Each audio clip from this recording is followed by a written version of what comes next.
ஐயோ காலையில 4 மணி ஆயிடுச்சு. இன்னும் எப்படி எந்திரிப்பாங்க, எத்தனை மணிக்கு எந்திரிப்பாங்க எனக்கு எதுவுமே வர தரல. சீக்கிரம் எந்திரிக்கலன்னா திட்டுவாங்க. அதே சீக்கிரம் எந்திரிச்சு ஏதாவது வேலை செய்யும் போது தெரியாம எதையாவது கீழே போட்டுருவேன். போட்டேன்னா அதில் ஏதாவது ரொம்ப சவுண்ட் வந்துடும். அதுக்கு ஒரு திட்டுவாங்க.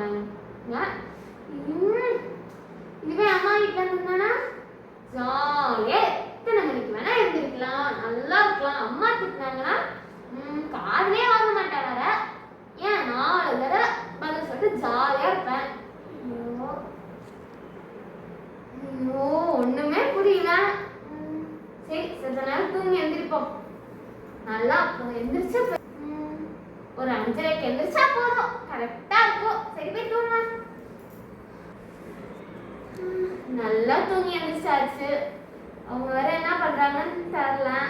லைட்டா கதவை திறந்து எட்டி பார்க்கலாமா? ஐயோ மாமியார் வேற காஃபி குடிச்சிட்டு இருக்காங்க. யார் போட்டுட்டாங்க வேற தெரியல. போட்டு தரலன்னு ஏதோ சொல்லுவாங்களோ. வெயிட் பண்ண, நான் புது பொண்ணு தானே, அதனால ஒரு வாரத்துக்கு திட்ட மாட்டாங்க. ஸோ ஒன்றும் பிரச்சனை இல்லை. வாங்க அக்கா, வாங்க உட்காருங்க. என்ன நல்ல தூக்கமா? நல்ல தூக்கம் தான்க்கா. அது நான் எல்லாம் எத்தனை மணிக்கு எந்திரிப்பாங்கன்னு தெரியல. அதனால கொஞ்சம் தூங்கி 4 மணிக்கு எந்திரிச்சேன். யாரும் எந்திரிச்சிக்க மாட்டாங்கன்னு நினைச்சு அப்படியே 5 மணிக்கு எந்திரிச்சிக்கலாம்னு படுத்துட்டேன் திரும்பி. அது அத்தை எந்திரிச்சாங்க. அத்தை வந்துட்டு நீனும் வெளியே காணும்னு சொல்லி முனவிட்டு இருந்தாங்க. போய் பார்த்துட்டு வா என்ன எது எந்திரிச்சாலா இல்லையான்னு சொன்னாங்க. சரின்ட்டு அதான் உன்னை பார்க்கறதுக்கு வந்தேன். இங்கெல்லாம் 5 மணிக்கு எந்திரிக்கணும். 5:30க்குலாம் அத்தைக்கு வந்துட்டு காஃபி போட்டு கொடுத்துடணும். ஆமா அக்கா, அத்தை பெரியம்மா காஃபி குடிப்பாங்களா இல்லை டீ குடிப்பாங்களா? அத்தைக்கு காஃபி தான் பிடிக்கும். இன்னைக்கு நான் டீ போட்டு கொடுத்தேன் அத்தைக்கு. அப்புறம் பாத்தீங்கன்னா காலையில டிஃபன்ல அத்தைக்கு 7 மணிக்கெல்லாம் டிஃபன் ரெடியா இருக்கணும். என்ன டிஃபன்? அத்தைக்கு உப்புமா தான் பிடிக்கும். உப்புமா. அப்ப மதியானத்துக்கு அத்தைக்கு 1:30க்கெல்லாம் கண்டிப்பா சாப்பாடு ரெடியா இருக்கணும். சோறு, சாம்பார், ரசம், பொரியல் இருந்தா போதும். அத்தை சாப்பிட்டுக்குவாங்க. அத்தைக்கு ஓகே. அத்தைக்கு பாத்தீங்கன்னா சாயந்தரம் பால் தான் குடிப்பாங்க. ஒரு நேரத்துக்கு மட்டும்தான் ஒரு நாளைக்கு பார்த்தா காஃபி குடிப்பாங்க. சாயந்தரம் பால் தான் கண்டிப்பா குடிப்பாங்க.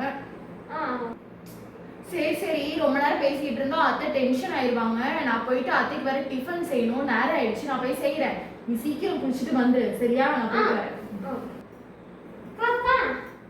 என்னம்மா செஞ்சாச்சாக்கா? இன்னும் இல்லம்மா, அப்பதான் வெங்காயம் அரைஞ்சி வச்சிருக்கேன். இனிமே 6 ஆயிடுச்சு. இனிமே செஞ்சாலாம் 7 மணிக்கு முடிஞ்சிடும். எடுத்து வச்சிடலாம். ஆனா இனிமே தான் போய் செய்யணும். அக்கா இன்னைக்கு ஒரு நாள் நான் உப்புமா செய்யிட்டேன்.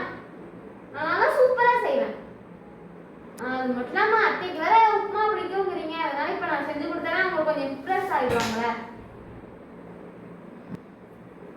சரி நீயே செய்ய. வெங்காயம் எல்லாம் அரிஞ்சு வச்சுட்டேன். நீயே போய் உப்புமா செஞ்சு அத்தைக்கு நல்ல பேர் வாங்கிக்கோ.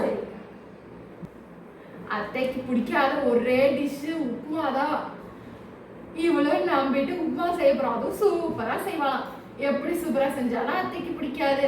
அதுவும் நல்ல பேர் வாங்க போறான். இன்னைக்குதான் புது மருமக முத நாளே மொக்கப்பட்டு வாங்க போறோம். இவ நம்ம வேலையை நம்ம ஆரம்பிச்சாச்சு.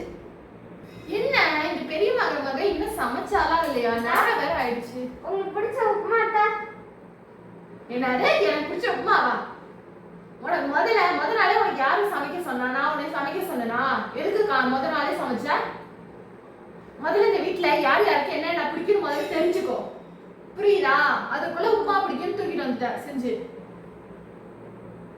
நான் தான் பெரிய மருமகிட்ட சொன்னேன்ல.